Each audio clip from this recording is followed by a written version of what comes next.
हमारे मन और सिनेमा के अंतर संबंध को समझने के लिए सबसे पहले हम अपने मन को समझेंगे। हमारा मन, जिसको इंग्लिश में कहा जाता है माइंड, वो क्या है?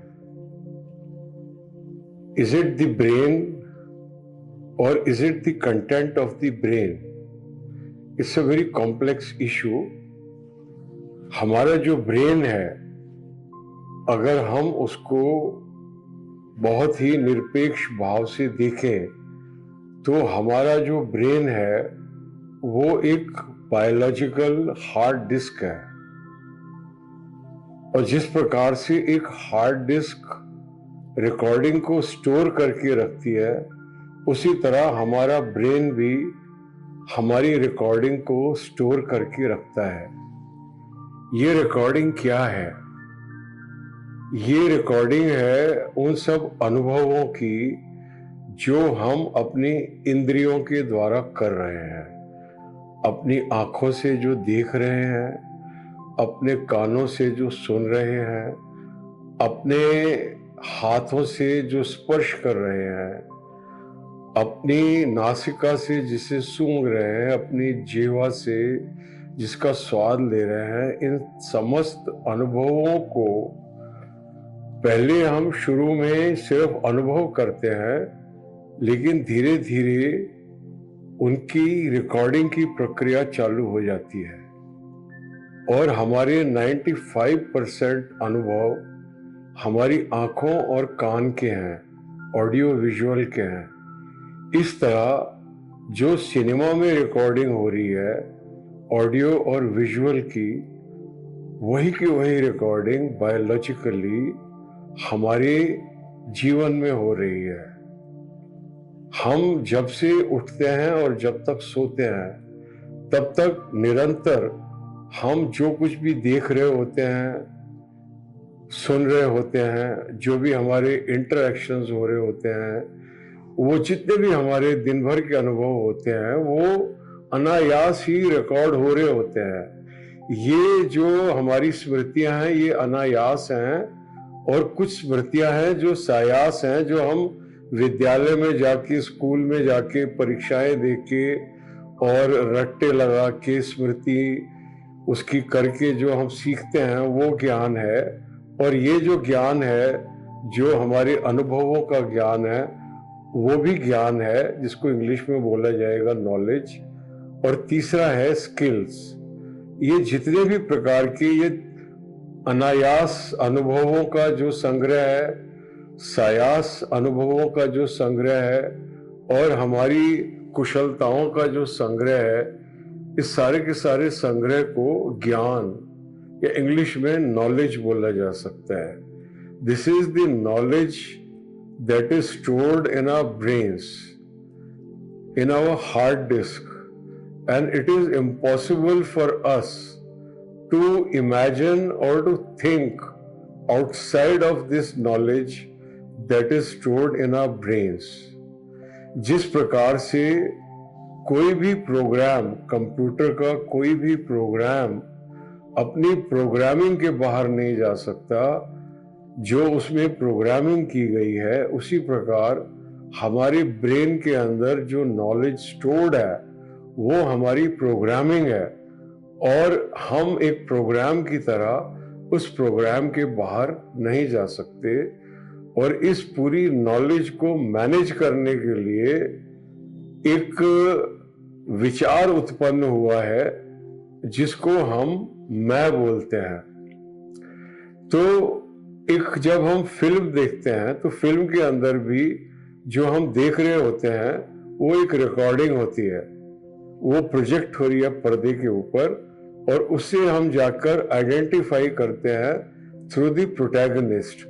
जो पर्दे पर फिल्म चल रही होती है, उसका जो नायक होता है, उसके साथ में आइडेंटिफाई करके, उसके साथ में तादाद में बैठा के, इसका मतलब क्या हुआ कि जो कुछ भी घटित हो रहा है, हम उसके पॉइंट ऑफ व्यू से देखने लग जाते हैं, अनुभव करने लग जाते हैं।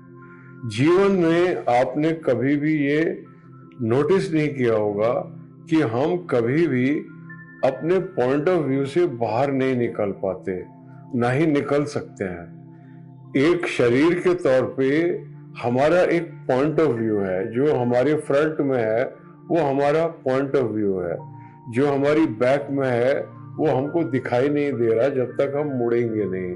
जब हम मुड़ेंगे तो वो जो बैक था अब तक वो हमारा पॉइंट ऑफ व्यू हो जाएगा, लेकिन पॉइंट ऑफ व्यू सदैव एक लिमिटेड पॉइंट ऑफ व्यू रहेगा।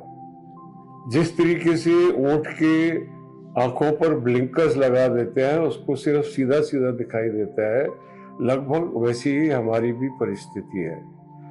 हम सब अपने अपने पॉइंट ऑफ व्यू में अटके हुए हैं और वो सारे डिस्प्यूट्स का, सारे विवादों का यही कारण है। खैर, हम वापस फिल्म पर लौट के आते हैं तो पर्दे के ऊपर जो फिल्म का नायक होता है उसकी एक डिजायर होती है। जैसे हमारी अनंत डिजायर्स हैं तो उसी तरह उसकी एक डिजायर होती है, जिसको टेक्निकल भाषा में हम बोलते हैं ड्रामेटिक नीड। तो जो हमारा मुख्य पात्र होता है जिससे हम आइडेंटिफाई करते हैं, उसकी एक ड्रामेटिक नीड होती है, वो कुछ प्राप्त करना चाहता है और उसको प्राप्त करने में उसको किन किन रुकावटों का, किन किन अवरोधों का, किन किन विपरीत परिस्थितियों का सामना करना पड़ता है और किस प्रकार अंततः वो इन तमाम बाधाओं, तमाम रुकावटों को पार करता हुआ अपनी ड्रामेटिक नीड को प्राप्त करता है, ये एक फिल्म की कहानी होती है। तो इसीलिए जब फिल्म का अंत होता है, जब फिल्म रिजॉल्व होती है और जब फिल्म का प्रमुख पात्र, जो मोस्टली नायक होता है लेकिन प्रमुख पात्र नायिका भी हो सकती है, तो जो फिल्म का प्रमुख पात्र जब अपनी ड्रामेटिक नीड को फुलफिल करता है, तब वो 2 घंटे जब हम उस अनुभव में लीन हो गए थे, तो जो हमको अपनी पर्सनल लाइफ में प्राप्त नहीं हो रहा, we are not able to fulfil all our desires, there is a lot of frustration inside us. बहुत कम होता है कि जब हमारी तमन्नाएं, हमारी आरजुएं, हमारी ख्वाहिशें पूरी होती हैं, पूरी भी होती हैं तो आधी अधूरी होती हैं। तो इस प्रकार से हताशा, निराशा, फ्रस्ट्रेशन हमारे अंदर एक्यूमुलेटेड है।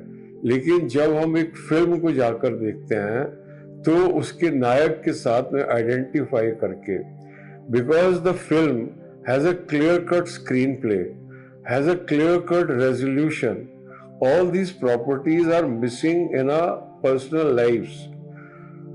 देखा जाए तो हमारा जीवन एक ऐसी फिल्म है which doesn't have a clear-cut premise, which doesn't have a clear-cut theme, which is very loosely written as a screenplay and very badly edited, not edited at all. तो हमारा जीवन भी एक फिल्म है, लेकिन एक बेहतरीन फिल्म नहीं है। तो अगर हम फिल्म को अच्छी तरीके से, अगर हम फिल्मों को ध्यान पूर्वक देखेंगे और उनसे ज्ञान प्राप्त करेंगे और उस ज्ञान को हम अपने जीवन में जब अप्लाई करेंगे, तो धीरे धीरे धीरे धीरे फिल्म को देख रहे थे पर्दे पर ऑब्जेक्टिवली, उसी तरह हम अपनी आंखें बंद करेंगे तो अपने भीतर वो हम एक विश्व को देखेंगे, वो हम अपने आप से परिचित होंगे।